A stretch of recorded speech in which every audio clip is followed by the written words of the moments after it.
नमस्कार दोस्तों, CGPSC dream academy के ऑनलाइन प्लेटफॉर्म पर मैं निरंजन कमलेश आप सभी का स्वागत करता हूं। तो दोस्तों, जैसा कि आप जान रहे हैं कि प्रतिदिन आपके लिए कुछ न कुछ वीडियो लेकर आते हैं। आज हम आपके लिए छत्तीसगढ़ प्राचीन इतिहास लेकर आए हैं, जिसमें हम छत्तीसगढ़ का स्थानीय राजवंश के बारे से पढ़ेंगे। दोस्तों, एग्जाम अभी थोड़ा दूर है और आपके पास समय बहुत है, तो समय का सदुपयोग कीजिए और पढ़ाई पे ज़्यादा से ज़्यादा ध्यान दीजिए, ताकि आपका जो पोस्ट पाने की जो चाहत है वो जल्द से जल्द पूरा हो जाए। और ऐसे खाली समय में आपका इस तरह से ना पढ़ाई करना आपको पीछे ही लेकर जाएगा। तो दोस्तों, अपने पढ़ाई को अच्छे से तैयारी कीजिए, बहुत ज़रूरी है। और यदि आप हमारे चैनल पर नए हैं, पहली बार वीडियो देख रहे हैं, तो प्लीज़ वीडियो को लाइक ज़रूर कर दीजिएगा और अपने दोस्तों तक शेयर ज़रूर कीजिए। और चैनल को ज़रूर सब्सक्राइब कीजिए दोस्तों, क्योंकि इसी तरह के वीडियो हम आपके सामने लेकर आते ही रहते हैं। ठीक है दोस्तों, तो चलिए विलंब ना करते हुए आज के प्रश्न को शुरू करते हैं। और हाँ, ये 8वां भाग है। इससे पहले 7 भाग बन चुका है। यदि आप नहीं देखे हैं तो आप हमारे चैनल में जाकर देख सकते हैं। ठीक है, चलिए पहला क्वेश्चन, वासुटा देवी ने किसके स्मृति स्वरूप लक्ष्मण मंदिर का निर्माण कार्य प्रारंभ करवाया है? ठीक है, पहले वीडियो में भी बता चुका हूँ दोस्तों कि वासुटा देवी जो है लक्ष्मण मंदिर का निर्माण करते हैं सिरपुर में। कहाँ? तो सिरपुर में। ध्यान रखेंगे दोस्तों, ये जगह का भी नाम आपको पता होना चाहिए, सिरपुर। ठीक है, तो सिरपुर में लक्ष्मण मंदिर का निर्माण करवाई। तो किसकी स्मृति में? तो अपने पति की स्मृति में, है ना, हर्षगुप्त। ध्यान रखेंगे, वासुदेव देवी के पति हर्षगुप्त, और इनकी मृत्यु के उपरांत जो है वासुदेव देवी ने सिरपुर में लक्ष्मण मंदिर का निर्माण किया।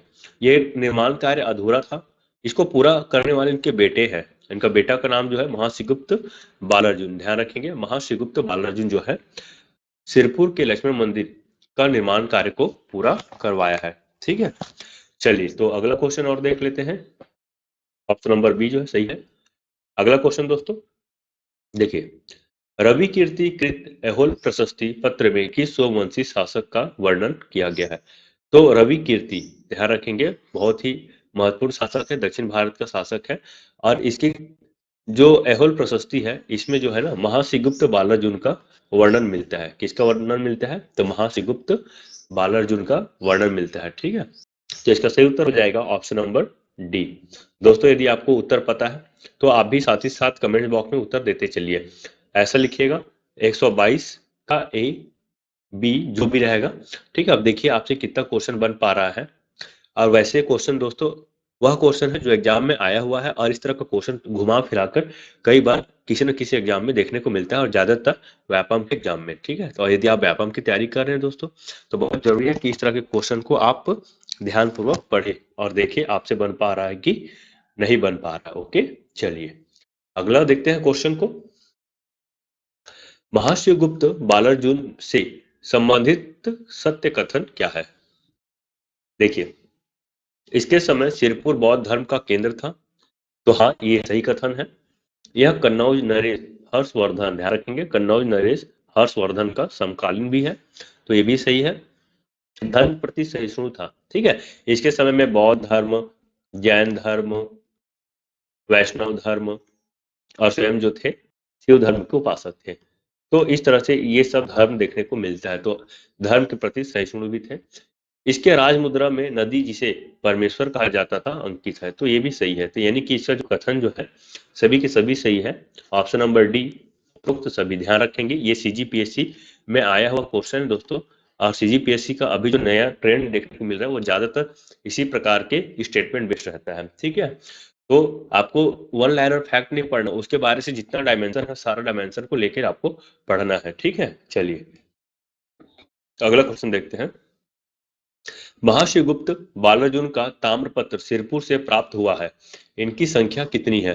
तो देखिए, इनका जो ताम्रपत्र जो सिरपुर से प्राप्त हुआ है दोस्तों, और ये जो है अपने वंश यानी कि सोमवंश के सबसे प्रतापी शासक थे, और इसी का काल को स्वर्ण काल कहा जाता है। तो ये सब चीजें हैं, आपको याद हो जाना चाहिए। छत्तीसगढ़ का स्वर्ण काल, ध्यान रखेंगे, छत्तीसगढ़ का स्वर्ण काल। और एक और बताया था मैं, धारा वर्ष के समय में जो है उसके काल को जो है बस्तर का स्वर्ण काल कहा गया है, तो वो अलग है, इसे अलग लेकर चलिएगा। ठीक है, तो ऑप्शन नंबर बी जो है इसका सही उत्तर हो जाएगा। चलिए अगला क्वेश्चन, कलचुरियों से प्रथम संघर्ष करने वाला वंश कौन सा है? तो सबसे पहले संघर्ष करने वाला जो वंश है दोस्तों वो है मैकल के पांडु वंश। ठीक है, तो ये सही उत्तर हो जाएगा मैकल के पांडुवंश। ठीक, ये संभवतः बताया गया है दोस्तों, है ना, ऐसा ये नहीं है, जो खोज हुआ है इतिहास का जो खोज उसके अनुसार जो है संभवतः जो है मैकल के पांडुवंश से हुआ था। और ध्यान रखेंगे बाणवंश से भी हुआ है, अंतिम रूप से बाणवंश से हुआ था। ठीक है, चलिए, राजिम शिलालेख किस शासक से संबंधित है? तो यहाँ पे यदि हम राजिम शिलालेख की बात करते हैं तो राजिम शिलालेख जो है ना खास तौर पे पृथ्वीदेव द्वितीय से संबंधित है। किससे संबंधित है दोस्तों? तो पृथ्वीदेव द्वितीय से संबंधित है राजिम शिलालेख। इसके बारे में आपको बता देता हूँ कि पृथ्वीदेव द्वितीय का जो राजिम शिलालेख है, इस राजिम शिलालेख में पृथ्वीदेव द्वितीय का क्या है, तो विजय अभियान है। ध्यान रखेंगे इसमें इसका विजय अभियान का वर्णन है। ठीक, और बात करते हैं तो इसी में हमें यह पता चलता है कि इसके जो सामंत थे या सेनापति, ध्यान रखेंगे सेनापति जो है जगतपाल, इसके सेनापति है जगतपाल। और इन्होंने ही राजीव में राजीव लोचन मंदिर, ध्यान रखेंगे जो राजीव में राजीव लोचन मंदिर है दोस्तों, इस राजीव लोचन मंदिर का क्या किया है, जीर्णोद्धार कराया है। तो जीर्णोद्धार कराने वाले कौन है, तो इसके सेनापति जगतपाल। किसके काल में हुआ है, तो पृथ्वीदेव द्वितीय। तो ध्यान रखेंगे पृथ्वीदेव द्वितीय के काल में राजिम के राजीव लोचन मंदिर है उसका जीर्णोद्धार कराया गया है। ठीक है, बहुत ही इंपॉर्टेंट है। तो ये दो पॉइंट को आप ध्यान रख लेंगे। पृथ्वीदेव द्वितीय के बाद से एक और आप याद रख लेंगे कि इन्होंने ही रतनपुर में, ध्यान रखेंगे इन्होंने ही रतनपुर में गज किला का निर्माण किया है। कौन सा किला का, तो गज किला का निर्माण किया है। ठीक है, तो ये सब फैक्ट है इसके बारे से, इसे आपको याद करना चाहिए दोस्तों, क्योंकि इसी तरह का क्वेश्चन एग्जाम में आएगा। तो ऑप्शन नंबर सी हो जाएगा पृथ्वीदेव द्वितीय। ध्यान रखेंगे जार्जर देव द्वितीय नहीं हो जाएगा, पृथ्वीदेव द्वितीय जो है इसका सही उत्तर हो जाएगा, सुधार लेंगे। चलिए, अगला क्वेश्चन है बारसूर शिलालेख किससे संबंधित है? तो बारसूर शिलालेख मैं आपको बताया हूं इसके बारे से भी, बारसूर शिलालेख जो है धारा वर्ष से संबंधित है दोस्तों। और इसी में हमको पता चलता है कि इसका जो सेनापति था या कहा जाए तो सामंत, तो इसका सेनापति या सामंत की बात करते हैं तो इसका जो सामंत होता है इसका नाम जो है चंद्रादित्य। ध्यान रखेंगे चंद्रादित्य बहुत ही प्रतापी सामंत था। ठीक है, इन्होंने ही बहुत सारे चीजों का निर्माण किया, जैसे वहां पे मामा भांजा मंदिर है मिलता है, हमको देखने को मिलता है। उसके बाद शिव मंदिर देखने को मिलता है, शिव मंदिर को चंद्रादित्येश्वर मंदिर भी कहा गया है। फिर विशाल तालाब का भी बात करते हैं यहाँ पे। ठीक है, तो ये सब चीजें हैं दोस्तों जो इनके काल में हमें मिला है। और विशाल गणेश प्रतिमा भी मिला है। ठीक है, तो ये इंपॉर्टेंट है। बारसू शिलालेख जो है धारावर्ष से संबंधित है। धारावर्ष कौन से वंश के संबंधित है, तो ये जो है छिंदक नागवंश से संबंधित है। छिंदक नागवंश, ये इंपॉर्टेंट है। ओके, ध्यान रखेंगे। तो ऑप्शन नंबर डी जो है इसका सही उत्तर हो जाएगा। चलिए, अगला क्वेश्चन देखते हैं। सही संबंध बनाइए, जोड़ी मिलाना है दोस्तों। रत्नदेव प्रथम, पृथ्वीदेव द्वितीय, रत्नदेव तृतीय, ब्रह्मदेव। तो देखिए रत्नदेव प्रथम, तो रत्नदेव प्रथम पृथ्वीदेव द्वितीय अभी बताया था, राजीव शिलालेख इससे संबंधित है। रत्नदेव प्रथम का रत्नपुर शिलालेख है और रत्नदेव तृतीय का खरौ शिलालेख है और ब्रह्मदेव का खल्लारी। ठीक है, तो ये क्रम से ही है, यानी कि ऑप्शन नंबर जो ए जो है इसका सही उत्तर हो जाएगा। ठीक है, एग्जाम में पूछा जाता है कि ये शिलालेख जो है किस शासक से संबंधित है, सीजीपीएससी में पूछा ही जा रहा है आजकल। ठीक है, और ऐसा सब शिलालेख पूछ रहा है जो बहुत इंपॉर्टेंट है। तो जितने भी इंपॉर्टेंट शिलालेख है उन सारे शिलालेख को आप पढ़ लेंगे। चलिए, अगला क्वेश्चन देखते हैं।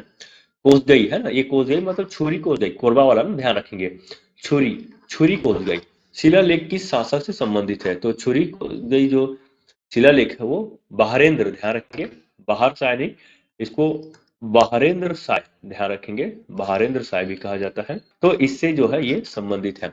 और यहीं पे उन्होंने छुरी कोसगई में कोसगई माता का भी इन्होंने निर्माण किया और यहीं पे उन्होंने राजधानी परिवर्तन भी किया था।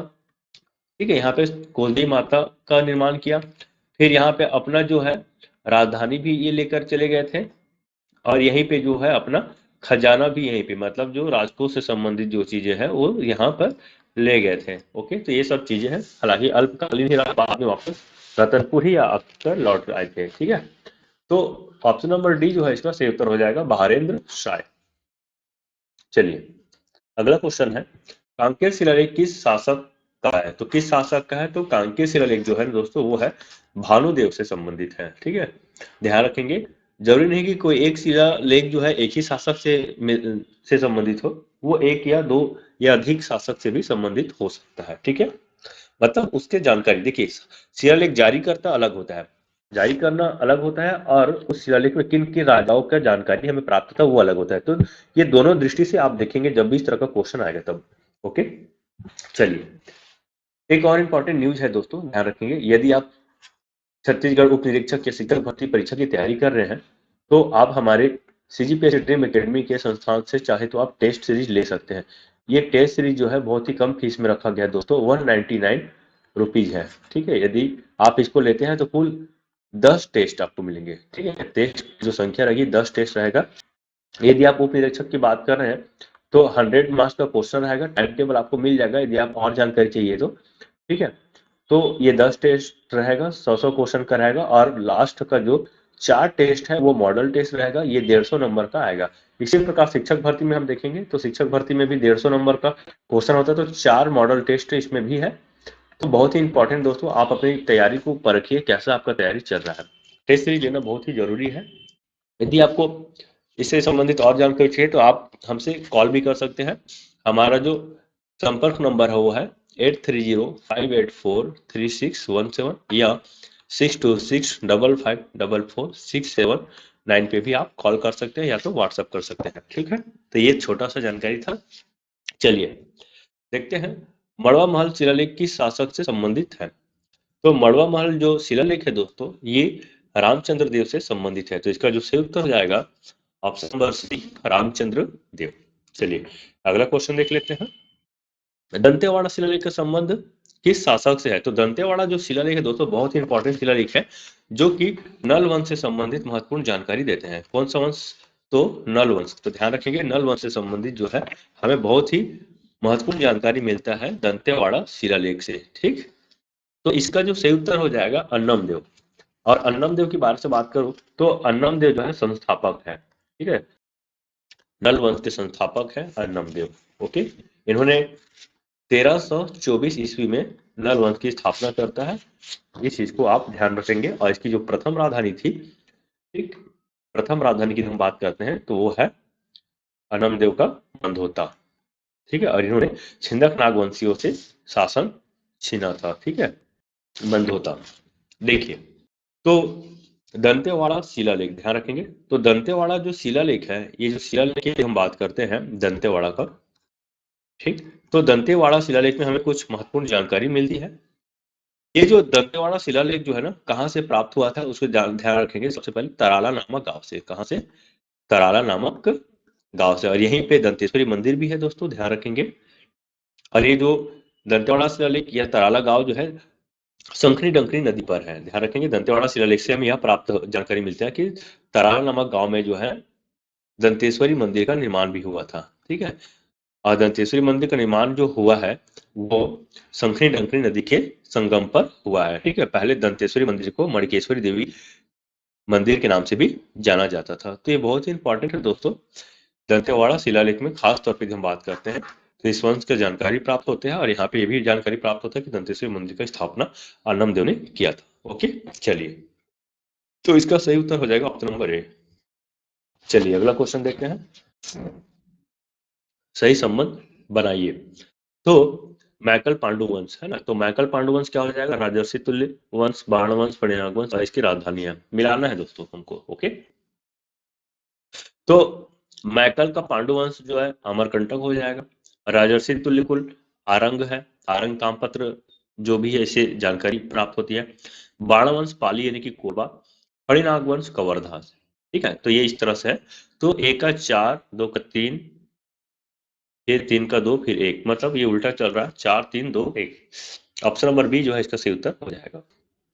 अगला क्वेश्चन, छिंदक नागवंशियों का राजधानी रहा है। तो छिंदक नागवंशी चक्रकोट भ्रमरकोट दोनों के दोनों, ध्यान रखेंगे दोनों है, यानी कि ऑप्शन नंबर डी जो है सही उत्तर हो जाएगा। चक्रकोट भ्रमरकोट दोनों के दोनों छिंदक नागवंशी का राजधानी रहा है।